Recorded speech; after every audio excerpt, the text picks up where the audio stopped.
Lucky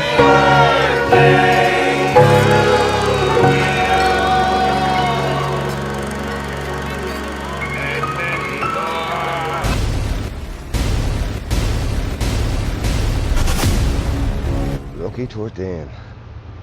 25 years and one big piss up.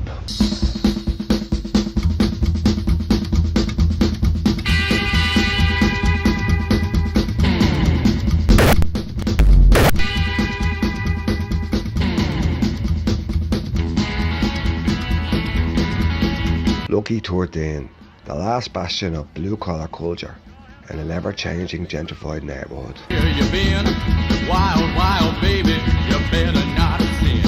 Wild, wild baby. I never made it for the 5th anniversary. I came to this neighbourhood in 2001, and little did I know, 18 years later, to be celebrating their 25th anniversary, even though the bar sold was so not gone.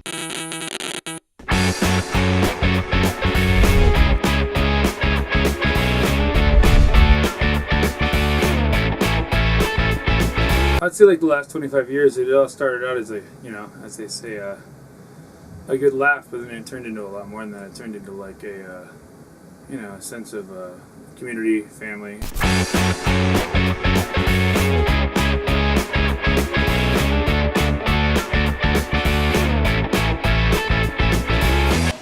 It's not a particular bar, There are no cultures here. It's one culture of fun.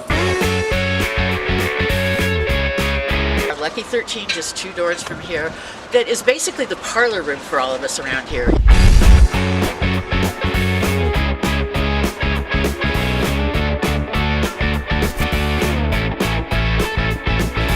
The very first time must have been a couple weeks after it opened, when Riley was the bartender, and there was nothing on the walls.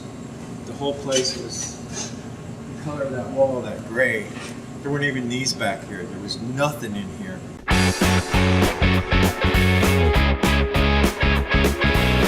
We've worked together, we've vacationed together, we've tried to kill each other, tried to kill ourselves with toxins. We enjoy it here. The clientele, the bosses, the environment, everything is it's wonderful. It's a great place to come.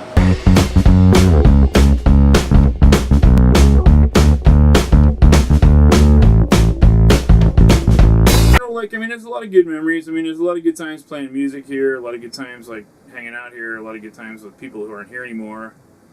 But it's mostly just, this place is just a sense of camaraderie.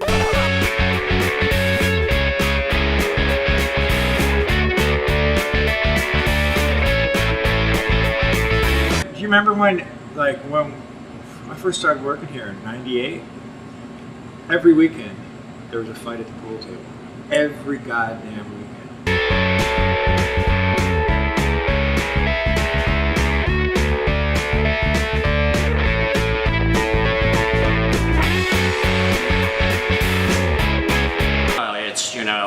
When at the end of the barbecue day, if I haven't sold everything, I cook everything up and I put it on a plate and put it out on the street, and whoever wants to have at it can, including the pigeon.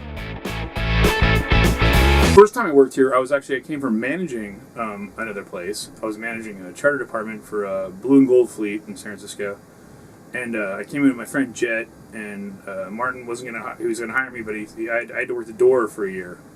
And the first time I had a bar shift was like Sunday. I think it was a Sunday night. And I remember this girl came in and she's like, "Oh my God, is that fucking asshole not working the door anymore?" And I was like, "Hey, how you doing?"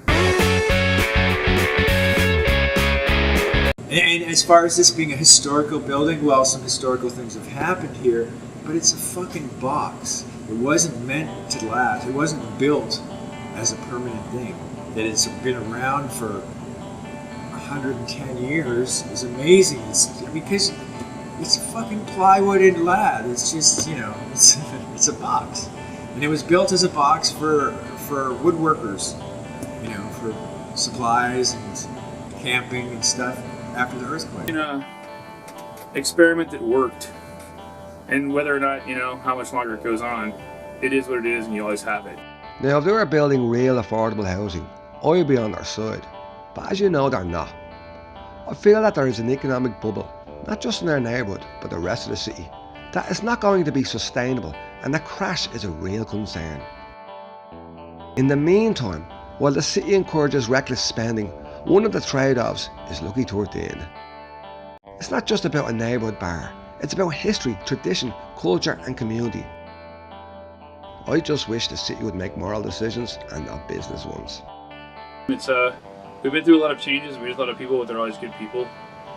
And you know, it's not really like any other place I've ever worked or any other place I ever will work. Just sum up the bar in one sentence. Smelly. It's probably one of the best jobs I've ever had. It broke my heart. We lost Rick last year. He passed last October.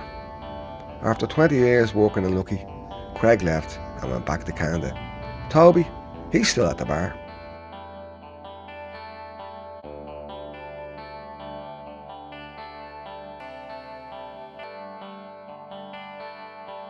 Many a bartender have come and gone. The bar stands strong, but for how long?